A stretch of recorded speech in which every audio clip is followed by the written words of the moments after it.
Hi everyone, welcome back to my channel. I hope you all are doing well. If you are new here, my name is Antima Dubey. In today's video, I'm going to share with you a traditional makeup look on saree. So without any further ado, let's move on to video. Skin को मैंने already prep कर लिया है। Makeup से पहले skin को prep करना बहुत ज़रूरी होता है। उसके बाद मैं अप्लाई करूंगी प्राइमर हम इसलिए अप्लाई करते हैं, उससे हमारे जो ओपन पोर्स होते हैं वो फिल हो जाते हैं, जो हमारी स्किन का टेक्सचर होता है वो इवन हो जाता है और प्राइमर हमारी स्किन और मेकअप के बीच में एक बैरियर भी क्रिएट करता है जिससे हमारी स्किन डैमेज नहीं होती। उसके बाद अप्लाई करूंगी मैं लिप बाम। मैट लिपस्टिक लगाने से पहले लिप बाम अप्लाई करना बहुत ज़रूरी होता है। और उसके बाद मैंने लिया है स्विस ब्यूटी का कंसीलर और उसे मैं अपनी आईलिड एरिया पे और अंडर आई एरिया पे लगाऊंगी। अगर आपका आई मेकअप बहुत ज़्यादा हैवी है तो कोशिश करें कि अपना बेस जो है वो बाद में करें, आई मेकअप पहले करें, ताकि अगर कोई भी फॉल आउट हो तो आपका बेस जो है वो स्पॉइल ना हो। और इसे मैं अच्छे से ब्लेंड करूँगी। मैंने पहले भी बोला है कि मेकअप का जो इम्पॉर्टेंट पार्ट होता है वो ब्लेंडिंग ही होता है। जितना अच्छा आप ब्लेंड करेंगे आपकी स्किन उतनी ज़्यादा फ्लॉलेस दिखेगी। उसके बाद इसे मैं कॉम्पैक्ट पाउडर की हेल्प से सेट कर लूँगी ताकि मेरा कंसीलर जो है वो क्रीज ना हो, उसमें कोई लाइंस ना पड़े।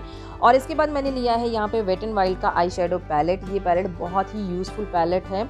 इसमें से जो सबसे लाइट शेड है मैंने उसे लिया है, उसको मैं as a transition shade use करूँगी। ट्रांजिशन शेड जो होता है वो डिफाइन करता है आपकी आईलिड एरिया को। आपको ये समझना है कि जहाँ पे आपने ट्रांजिशन शेड अप्लाई किया है आपको उसके ऊपर नहीं जाना है।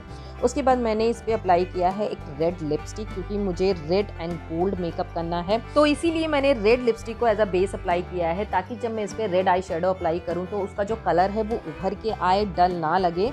और उसके बाद मैंने लिया है यहाँ पे 20 समथिंग कॉस्मेटिक का पैलेट और उसमें जो रेड शेड है उसे मैं अपने आउटर कॉर्नर पे अप्लाई करूँगी। मैं वहाँ पे ब्लेंड नहीं करूँगी, मैं उसे पैटिंग मोशन में अप्लाई करूँगी, आप लोग देख सकते हैं। और जब मुझे लगेगा कि जितना कलर मुझे चाहिए उतना मिल गया है उसके बाद मैं उसे ब्लेंड करूँगी।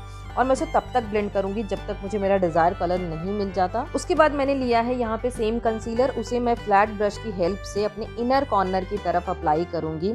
कंसीलर हम इसलिए अप्लाई करते हैं ताकि इसके ऊपर जब हम कोई भी शेड लगाएं, लाइक जो शिमरी शेड होता है उसे लगाएं, तो उसका जो कलर है वो पॉप हो, वो थोड़ा सा उभर के आए। उसके बाद मैंने इसमें से गोल्ड लिया है और गोल्ड को मैं फिंगर की हेल्प से इनर कॉर्नर की तरफ ही उसे अप्लाई करूंगी। जब भी आपको शिमर शेड अप्लाई करना हो या ग्लिटर अप्लाई करना हो तो कोशिश करें कि उसे फिंगर की हेल्प से ही अप्लाई करें, उससे काफ़ी अच्छा इफेक्ट आता है। उसके बाद मैंने लिया है यहाँ पे एक क्लीन ब्रश और जो भी एजेस हैं मैं उनको अच्छे से ब्लेंड करूंगी ताकि कोई हार्श लाइन ना दिखे। और मेरा आई मेकअप हो गया है यहाँ पे कंप्लीट। उसके बाद मैंने यहाँ पे लिया है फिट मी का फाउंडेशन, उसे मैं डॉट डॉट करके अपने पूरे फेस पे एंड नेक एरिया पे अप्लाई करूंगी और एक ब्यूटी ब्लेंडर की हेल्प से उसे अच्छे से ब्लेंड करूंगी। और कभी भी ड्राई ब्यूटी ब्लेंडर यूज़ नहीं करना चाहिए, हमेशा उसको डैम करके ही यूज़ करें। आपको उसे थोड़े से पानी में डिप करना है और अच्छे से निचोड़ लेना है।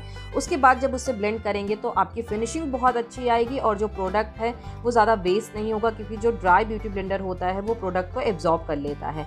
उसके बाद मैंने सेम कंसीलर लिया है और उसे मैंने अपने हाई पॉइंट पे अप्लाई किया है और जहाँ जहाँ पे मुझे लग रहा था कि थोड़ी बहुत पिगमेंटेशन है मैंने वहाँ पे अप्लाई किया है और सेम ब्यूटी ब्लेंडर की हेल्प से मैं उसे अच्छे से ब्लेंड कर लूँगी। आपको काफ़ी अच्छे से ब्लेंड करना है। जब बहुत अच्छे से ब्लेंड होता है ना तो ऐसा लगता ही नहीं कि हमने फाउंडेशन अप्लाई किया है, ऐसा लगता है कि हमारी सेकंड स्किन है। उसके बाद मैंने यहाँ पे सेम कॉम्पैक्ट पाउडर लिया है, उससे मैं अपने पूरे फेस को सेट कर लूँगी। मैं अपने पूरे फेस को इसलिए सेट कर रही हूँ क्योंकि मेरी स्किन ऑयली है। अगर आपकी स्किन ड्राई है तो आप जहाँ जहाँ पे आपको ऐसा लगता है सेट करने की ज़रूरत है आप वहाँ पे ही कॉम्पैक्ट पाउडर को अप्लाई करें। और उसके बाद कॉन्टोरिंग के लिए मैंने सेम 20 समथिंग कॉस्मेटिक का फेस पैलेट यूज़ किया और उसके बाद अभी मैं अपनी आईब्रो को फिल कर रही हूँ। मेरी आईब्रो जो है वो ऑलरेडी काफ़ी अच्छी हैं, बस जो स्पार्स एरिया हैं मैं उन्हीं को फिल करती हूँ। मुझे अपनी आईब्रो को ग्रूम करना काफ़ी अच्छा लगता है, मेरा ये फेवरेट पार्ट है। आईब्रो को फिल करने के लिए हमेशा ब्राउन या डार्क ब्राउन ही यूज़ करें, कभी भी ब्लैक कलर यूज़ ना करें। मैंने अक्सर लोगों को देखा है ब्लैक कलर यूज़ करते हुए, वो बहुत ही फेक लगता है। उसके बाद जिस आईब्रो पेंसिल से मैं अपनी आईब्रो को फिल कर रही थी उसी की कैप में ब्रश आता है, उसी की हेल्प से मैं जो प्रोडक्ट है उसे अच्छे से ब्लेंड कर लूँगी ताकि बिल्कुल नेचुरल लुक आए। उसके बाद मैंने उसी आई शेडो पैलेट से सेम रेड कलर लिया है और उससे मैं आउटर कॉर्नर की तरफ अपनी लोअर लैश लाइन को हल्का सा स्मोक आउट करूँगी और इनर कॉर्नर की तरफ मैंने वही गोल्ड कलर लिया है, उससे मैं स्मोक आउट करूँगी। उसके बाद मैंने लिया है मस्कारा, उससे मैं अपनी lower lashes and upper lashes को अच्छे से 2 या 3 कोट कर लूँगी। एंड जो भी ब्रश में प्रोडक्ट बच जाता है, मतलब हल्का सा जो प्रोडक्ट बचा हुआ होता है, उसे मैं अपने आईब्रो पे अप्लाई करती हूँ।